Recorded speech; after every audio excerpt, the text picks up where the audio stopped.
ओम गंगणपते नमः। दुर्गा सप्तशती, नवा अध्याय निशुंभ वध।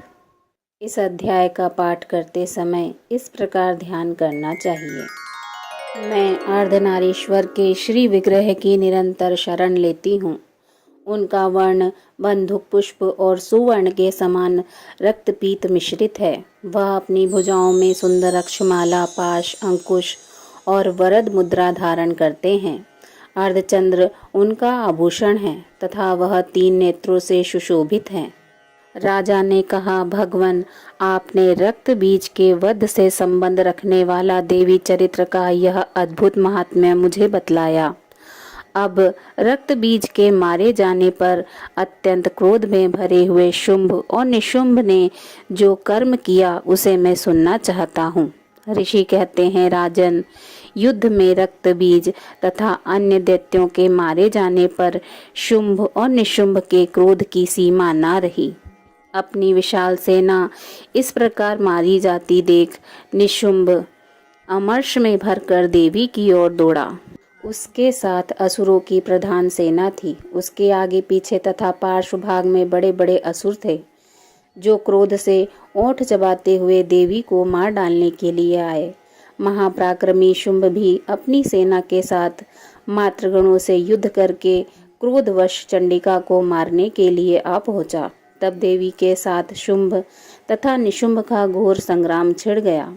वे दोनों दैत्य मेघों की भांति बाणों की भयंकर वृष्टि कर रहे थे।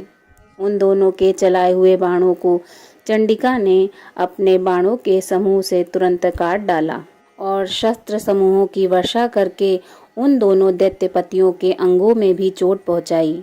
निशुंभ ने तीखी तलवार और चमकती हुई ढाल लेकर देवी के श्रेष्ठ वाहन सिंह के मस्तक पर प्रहार किया।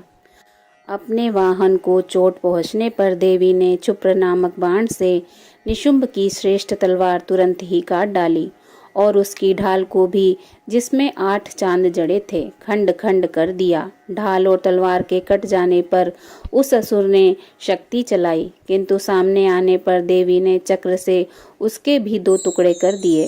अब तो निशुंभ क्रोध में जल उठा और उस दानव ने देवी को मारने के लिए शूल उठाया, किंतु देवी के समीप आने पर उसे भी मुक्के से मारकर चूर्ण कर दिया। तब उसने गदा घुमाकर चंडी के ऊपर चलाई, परंतु वह भी देवी के त्रिशूल से कटकर भस्म हो गई। तदंतर दैत्यराज निशुंभ को फरसा हाथ में लेकर आते देख देवी ने बाण समूह से घायल कर धरती पर सुला दिया। उस भयंकर पराक्रमी भाई निशुंभ के धराशायी हो जाने पर शुंभ को बड़ा क्रोध हुआ और अंबिका का वध करने के लिए वह आगे बढ़ा। रथ पर बैठे बैठे ही उत्तम आयुधों से सुशोभित अपनी बड़ी बड़ी 8 अनुपम भुजाओं से समूचे आकाश को ढककर वह अद्भुत शोभा पाने लगा। उसे आते देख देवी ने शंख बजाया और धनुष की प्रत्यंचा का भी अत्यंत दुस्सह शब्द किया। साथ ही अपने घंटे के शब्द से, जो समस्त दैत्य सैनिकों का तेज नष्ट करने वाला था, संपूर्ण दिशाओं को व्याप्त कर दिया। तदंतर सिंह ने भी अपनी दहाड़ से, जिसे सुनकर बड़े बड़े गजराजों का महान मद दूर हो जाता था, आकाश, पृथ्वी और 10 दिशाओं को गुंजा दिया। फिर काली ने आकाश में उछलकर अपने दोनों हाथों से पृथ्वी पर आघात किया। उससे ऐसा भयंकर शब्द हुआ जिससे पहले के सभी शब्द शांत हो गए। तत्पश्चात शिवदूती ने दैत्यों के लिए अमंगलजनक अट्टहास किया। इन शब्दों को सुनकर समस्त असुर थर्रा उठे, किंतु शुंभ को बड़ा क्रोध हुआ। उस समय देवी ने जब शुंभ को लक्ष्य करके कहा, ओ दुरात्मन, खड़ा रह, खड़ा रह। तभी आकाश में खड़े हुए देवता बोले, जय हो, जय हो। शुंभ ने वहां आकर ज्वालाओं से युक्त अत्यंत भयानक शक्ति चलाई। अग्निमय पर्वत के समान आती हुई उस शक्ति को देवी ने बड़े भारी लूके से दूर हटा दिया। उस समय शुंभ के सिंहनाद से तीनों लोग गूंज उठे। राजन, उसकी प्रतिध्वनि से वज्रपात के समान भयानक शब्द हुआ, जिसने अन्य शब्दों को जीत लिया। शुंभ के चलाए हुए बाणों को देवी ने और देवी के चलाए हुए बाणों को शुंभ ने अपने भयंकर बाणों द्वारा सैकड़ों और हजारों टुकड़ों में बांट दिया। तब क्रोध में भरी हुई चंडिका ने शुंभ को शूल से मारा उसके आघात से मूर्छित हो वह पृथ्वी पर गिर पड़ा। इतने में ही निशुंभ को चेतना हुई और उसने धनुष हाथ में लेकर बाणों द्वारा देवी, काली तथा सिंह को घायल कर डाला। फिर उस दैत्यराज ने 10,000 बाहें बनाकर चक्रों के प्रहार से चंडिका को आच्छादित कर दिया। तब दुर्गम पीड़ा का नाश करने वाली भगवती दुर्गा ने कुपित होकर अपने बाणों से उन चक्रों तथा बाणों को काट गिराया। यह देख निशुंभ दैत्य सेना के साथ चंडिका का वध करने के लिए हाथ में गदा ले बड़े वेग से आगे को दौड़ा। उसके आते ही चंडी ने तीखी धार वाली तलवार से उसकी गदा को शीघ्र ही काट डाला। तब उसने शूल हाथ में ले लिया। देवताओं को पीड़ा देने वाले निशुंभ को शूल हाथ में लिया आते देख चंडिका ने वेग से चलाए हुए अपने शूल से उसकी छाती छेद डाली। शूल से विदीर्ण हो जाने पर उसकी छाती से एक दूसरा महाबली एवं महापराक्रमी पुरुष खड़ी रह कहता हुआ निकला। उस निकलते हुए पुरुष की बात सुनकर देवी ठट्ठा कर हंस पड़ी और खड्ग से उन्होंने उसका मस्तक काट डाला। फिर तो वह पृथ्वी पर गिर पड़ा। तदंतर सिंह अपनी दाढ़ों से असुरों की गर्दन कुचल कर खाने लगा। यह बड़ा भयंकर दृश्य था। उधर काली तथा शिवदूती ने भी दैत्यों का भक्षण आरंभ किया। कौमारी की शक्ति से विदीर्ण होकर कितने ही महादैत्य नष्ट हो गए। ब्रह्माणी के मंत्रपूत जल से निस्तेज होकर कितने ही भाग खड़े हुए। कितने ही दैत्य महेश्वरी के त्रिशूल से छिन्न भिन्न हो धराशायी हो गए। वाराही के थूथुन के आघात से कितनों का पृथ्वी पर कचूमर निकल गया। वैष्णवी ने भी अपने चक्र से दानवों के टुकड़े टुकड़े कर डाले। इंद्री के हाथ से छूटे हुए वज्र से भी कितने ही प्राणों से हाथ धो बैठे। कुछ असुर नष्ट हो गए, कुछ उस महायुद्ध से भाग गए तथा कितने ही काली, शिवदूती तथा सिंह के ग्रास बन गए। इस प्रकार श्री मार्कंडेय पुराण में सर्वाणिक मनवंतर की कथा के अंतर्गत देवी महात्म्य में निशुंभ वध नामक 9वां अध्याय पूरा हुआ। दुर्गा सप्तशती 10वां अध्याय शुंभ वध। इस अध्याय का पाठ करते समय इस प्रकार भगवती देवी का ध्यान करना चाहिए। मैं मस्तक पर अर्धचंद्र धारण करने वाली शिवा शक्ति स्वरूपा भगवती कामेश्वरी का हृदय में चिंतन करती हूँ।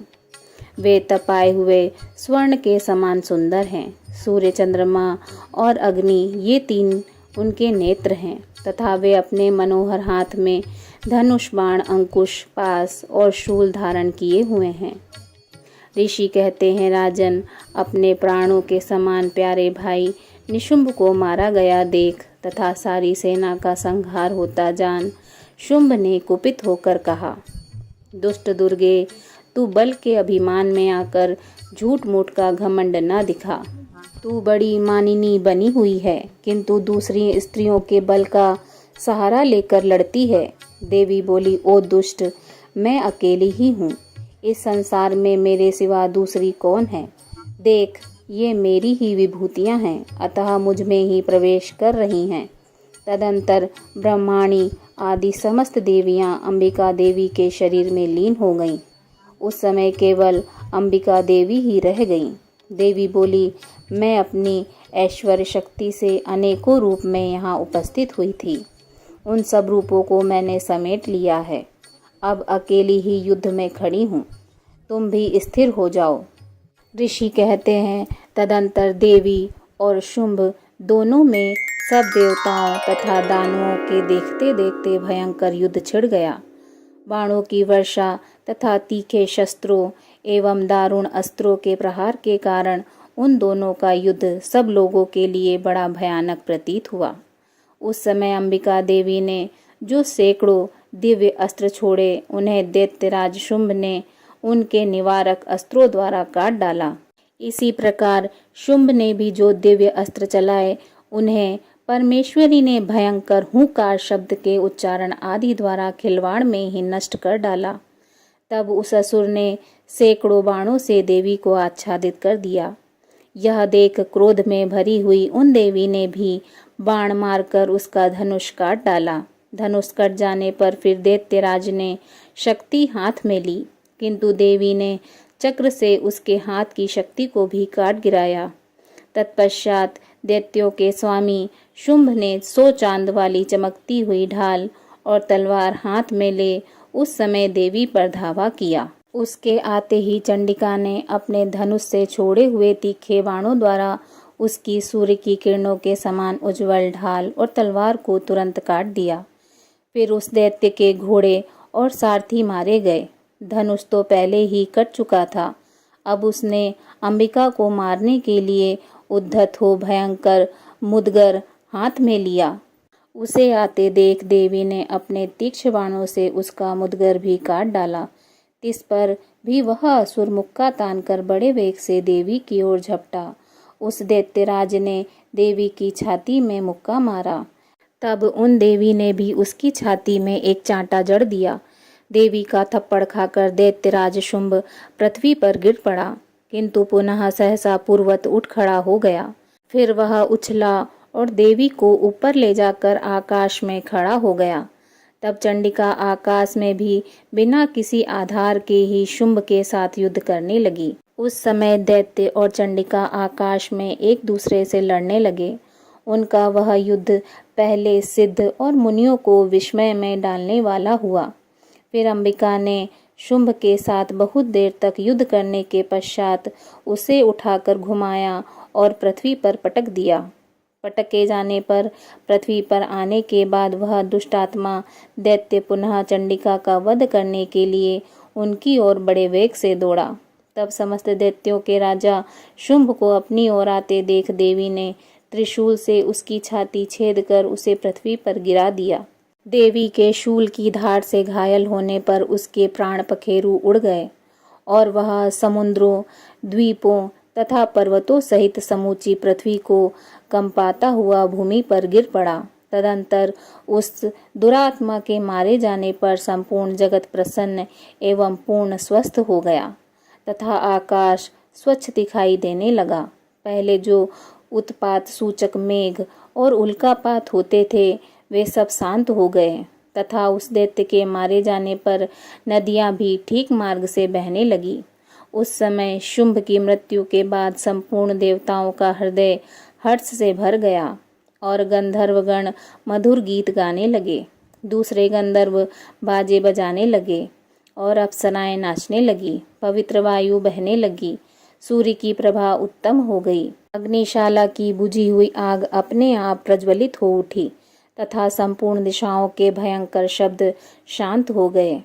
इस प्रकार श्री मार्कंडेय पुराण में सर्वाणिक मनवंतर की कथा के अंतर्गत देवी महात्म्य में शुंभ वध नामक 10वां अध्याय पूरा हुआ। प्रेम से बोलिए जय माता की।